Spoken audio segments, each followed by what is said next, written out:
সভাপতি, ঘোষ সেন্টারের পরিচালক রতনচন্দ্র ঘোষ, আমার সামনে বসা আমার অত্যন্ত প্রিয় সহকর্মী সুশান, অধ্যাপক সুশান, এবং আমার আরো সম্মানিত সহকর্মী বৃন্দ সবাইকে, এবং লাস্ট আমার ছাত্রী ও ছাত্রী যারা আসলে বসে আছে সবাইকে ধন্যবাদ। আমাকে এই পর্যায়ে আমি একটু চেয়ে আগে বলে আমি চলে যেতে হবে, আমার আরেকটা প্রোগ্রাম আছে। তো বোসকে নিয়ে বলতে পারার সুযোগ আমি কখনোই ছাড়তে চাই, এবং এটা আজকে প্রায় অনেক বছর যাবত আমি বলছি, লিখছি এবং বলতে থাকবো। বোসের কাজের জন্মটা হলো 1860 সালে, যখন গুস্তাভ কারশফ প্রথম ব্ল্যাক বডি এই শব্দটা এবং এই আইডিয়াটা প্রথম প্রস্তাব করত। সেই সময়ে ইমিসিভ পাওয়ার, তার ওয়েভলেংথের সাথে যে গ্রাফ, চেহারাটা কেমন, এটা এক্সপেরিমেন্টালি পাওয়া গেছে, তার কোনো তত্ত্বীয় ব্যাখ্যা তখন ছিল না। 1860 সাল থেকে এই জার্নি শুরু। 1864 সালে Gustave কারশফ himself gave a formula and he suggested এটা একটা ফাংশন হবে যা ফ্রিকোয়েন্সি এবং টেম্পারেচারের সাথে সম্পর্ক। আর এক্সপেরিমেন্টালি পাওয়া গেছে যে স্পেকট্রামটার গ্রাফটা হলো অনেকটা এরকম, এদিকে ওয়েভলেংথ, এবং পিক যে জায়গাটা হয়,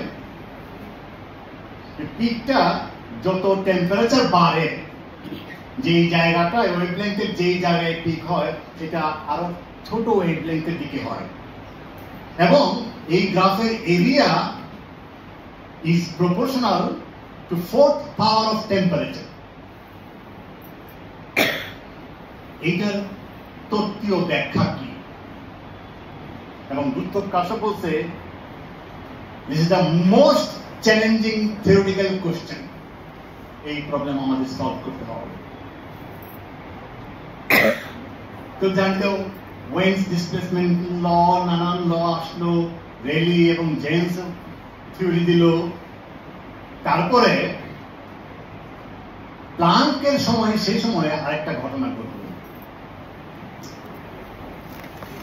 সেই সময় একটা ডিবেট চলতেছিল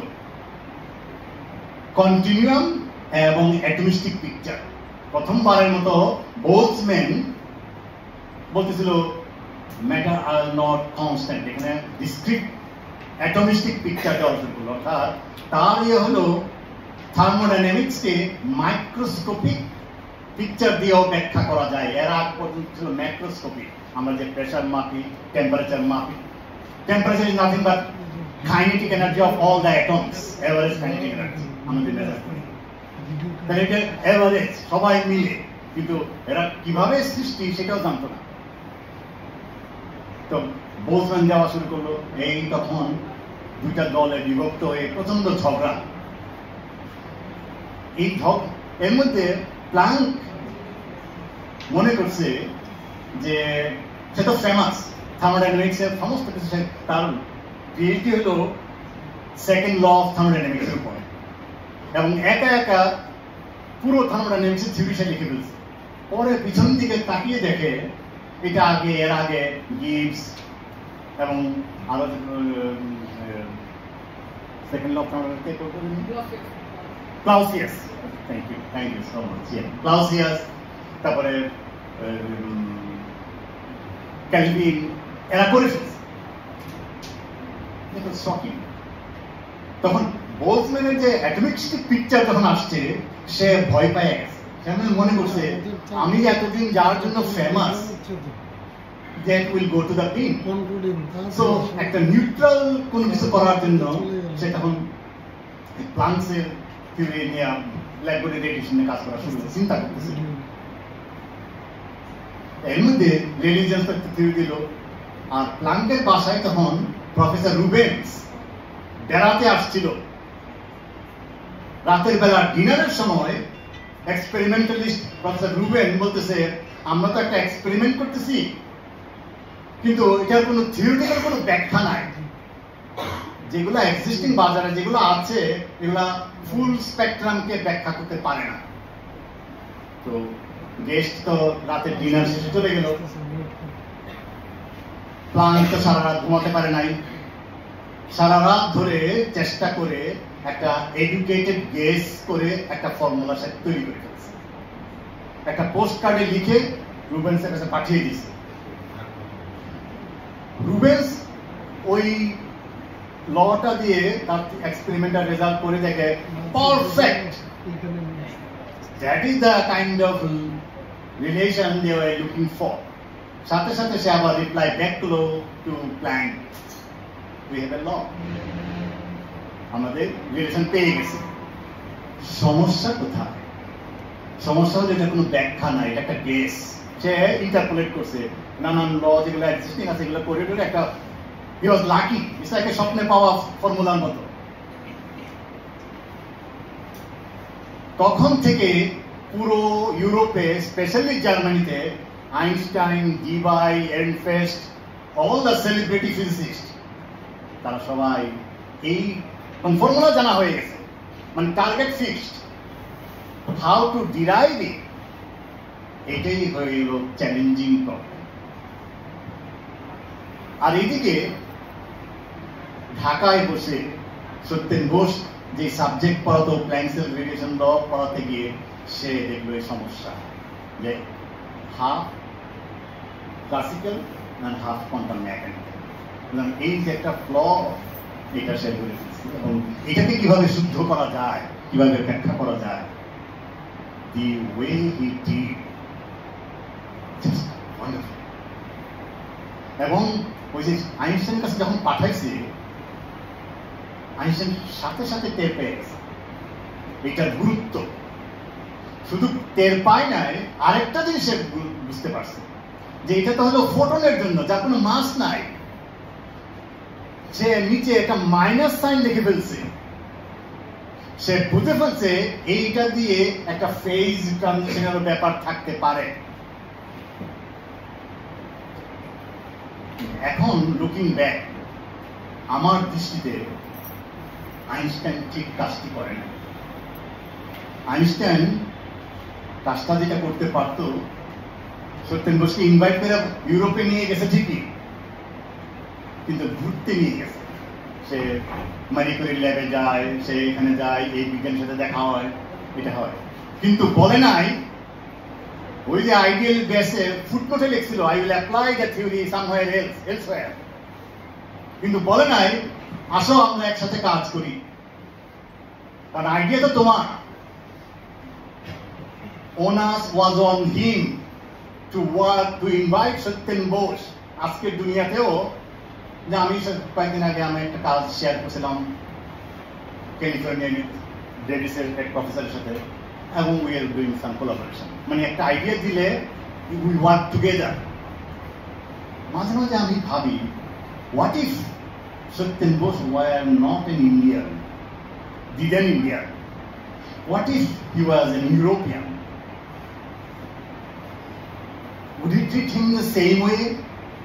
But তার কন্ট্রিবিউশন, সত্যেন আইনস্টাইনের কন্ট্রিবিউশনকে আমি একটুও খাটো করতেছি না, বিকজ উইদাউট আইনস্টাইন সত্যেন বোসের কাজকে অ্যাপ্রিসিয়েট করার মতো মানুষ জগতে ছিল না। তো আজকে সত্যেন বোস যতটা দুনিয়া জোড়া জানে, all credit goes to Einstein. এবং সেই জন্য আমাদের অধ্যাপক গোলাম মোহাম্মদ ভূঁইয়া মেনশন করেছিল, পার্থ ঘোষ ব্যক্তিগত আলাপচারিতায় যখন সত্যেন ঘোষ বলছিল যে ওই যে আমি ফ্যাক্টর 2 দিছিলাম, ওইটা যায় স্পিনের ফ্যাক্টর, আমি সেটাই লিখছিলাম, কিন্তু ওই বুড্ডা দুইটা ওইটা কেটে দিয়ে সে লিখছে এটা পোলারাইজেশনের জন্য। আমি তো পোলারাইজেশন কি জানি না, কিন্তু তোকে বললাম তুই কিন্তু এটা কোথাও শেয়ার করিস না, কারণ he had a huge respect for Einstein.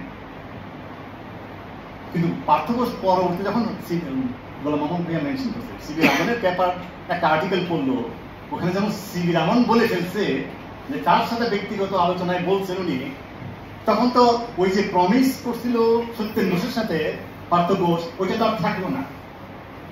In the market নাও। এখন গত প্রায় 15 দিন আগে একটা আর্টিকেল লিখছে Partha Ghosh, which is published in Archive। আমি আর্টিকেলটা পড়ে দেখলাম, সে এখন পুরো গল্পটা তুলে ধরছে। তাহলে এই যে একটা জার্নি, পুরো ইউরোপ, পুরো Germany, the center of knowledge at that time was Germany, Europe. সবাই ওখানে কিন্তু সবাই চেষ্টা করতেছিল কিভাবে প্লাঙ্কের লটা ফার্স্ট প্রিন্সিপল থেকে ডিরাইভ করা যায়। Somebody in Dhaka University, the Carlton Hall, বসে বসে করে ফেলছে। বিশ্ববিদ্যালয় জন্মের 4 বছরের মাথায় এমন একটা কাজ, আমরা তার কাছে সত্যেন ঘোষের কাছে কতটা ঋণী আমরা কি বুঝতে পারি? বুঝতে যদি পারতাম, তারপরেও আমি যে আমাদের টেক্সট বই লেখা হয় না, পৃথিবীর কোনো দেশে কোনো ফিজিক্সের ছাত্র আন্ডার গ্রাজুয়েট ডিগ্রি পায় না without studying Bose Einstein statistics. কিন্তু বোস যেভাবে তার অরিজিনাল পেপার লিখছে, ওভাবে কিন্তু কোথাও কোনো টেক্সট বইয়ের উল্লেখ নাই। আমাদের দায় আছে, এই ঢাকা বিশ্ববিদ্যালয়ের দায় আছে, আমাদের উচিত সেই পেপার অনুসারে আমাদের ছাত্রদেরকে পড়ানো, আমাদের ছাত্ররা যেন টের পায় কন্ট্রাস্ট এক্সিস্টিং বুকে কিভাবে ডিরাইভ করা, আর সত্যেন বোস এই তার স্ট্যাটিস্টিক্স কিভাবে দেখতেন। তাতে আমরা কন্ট্রাস্ট যখন বের করতে পারবো, তখন we can appreciate even more. Satyen বোসের নামে এই যে সেন্টারটা আছে, আমরা কি তার হাইট টের পাই? যদি টের পেতাম, এই সেন্টার এমন থাকে না। সারা পৃথিবীর মানুষ জানা উচিত যে কোয়ান্টাম স্ট্যাটিস্টিক জন্ম বাংলাদেশের ঢাকা বিশ্ববিদ্যালয়ে। জানতো যদি বোস সেন্টারটা সেই হাইটের হতো। আমেরিকাতে ফার্মি ল্যাব আছে, আর Fermi was not born in America, he was not an American. এরকম অনেক সায়েন্টিস্ট যখন হয়, তার কোনো ধর্ম থাকে না, তার কোনো দেশ থাকে না। আমরা যখন আইনস্টাইনের থিওরি পড়ি, অমুকের থিওরি পড়ি, আমরা কি তার কি কোন দেশের, কোন ধর্মের, কোন ভাষার, আমরা এগুলো দেখি। Most secular people in the world are scientist. Knowledge has no religion, knowledge has no boundary, knowledge has no country, knowledge has no language, universal. সুতরাং সত্যেন বোসকে আমরা সত্যিকারের সম্মান দিতে এখনো পারি না। আসলে তাকে সম্মান দেওয়া ব্যাপার না, তাকে সম্মান না দিতে পারাটা আমাদের লজ্জার ব্যাপার। তার নামে যে ইনস্টিটিউট হবে, সেটা হবে সেই লেভেলে।